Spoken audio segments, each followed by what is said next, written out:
আসসালামু আলাইকুম রহমতুল্লাহ। প্রিয় ফেসবুক ভাই বোনেরা, আজকে বিষয়টা হলো বাংলাদেশ ক্রিকেট টিম নিয়ে।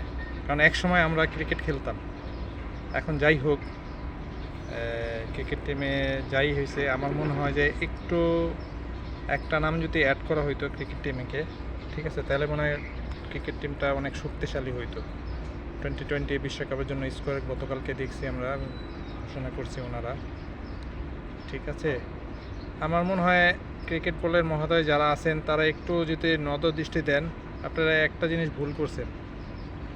বাংলাদেশ ক্রিকেটের যে অলরাউন্ডার মেহেদী হাসান মিরাজ, আমি মিরাজকে নিয়ে কথা বলছি, ঠিক আছে। আপনাদের সাথে কি ভাই মিরাজের কোনো দুষ্কর্মিতা আছে? এই মিরাজ কী না করছে দেখেন। গত গত বছর হোম সিরিজে ভারতের বিপক্ষে সেঞ্চুরি নিয়ে 2টা ম্যাচ জিতাইছে। এখন বলেন, আমি আপনার কাছে প্রশ্ন করতেছি, এই ছেলেটাকে আপনি কিভাবে দলের বাহিরে রাখলেন? আমার মাথার ভিতরে ঢোকে না। আপনারা যারা যারা যারা আছেন ক্রিকেট বোর্ডের, আপনার কি মাথার ভিতরে কি কোনো সেন্স নেই? ঠিক আছে, মেহেদী হাসান মিরাজের মতো একটা allrounder, bowling batting plus fielding, জান প্রাণ দিয়ে ফিল্ডিং করে, এই ছেলেটাকে আপনারা কিসের জন্য দলে রাখেন না? আমি আপনাদের কাছে বিনীত অনুরোধ যে মেহেদী হাসান মিরাজকে আর্জেন্ট আপনারা দলে অন্তর্ভুক্ত করেন, ঠিক আছে।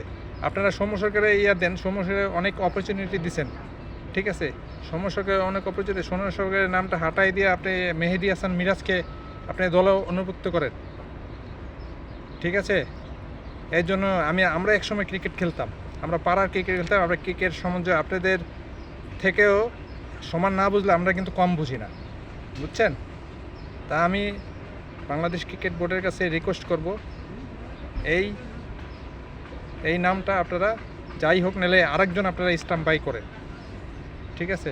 আর ভাই বোনরা যারা ক্রিকেট ভালোবাসেন, এই ভিডিওটা যাতে শেয়ার করেন বেশি বেশি, যাতে আপনারা ক্রিকেট বোর্ডের যারা কর্তা আছেন তাদের নজরে আসে।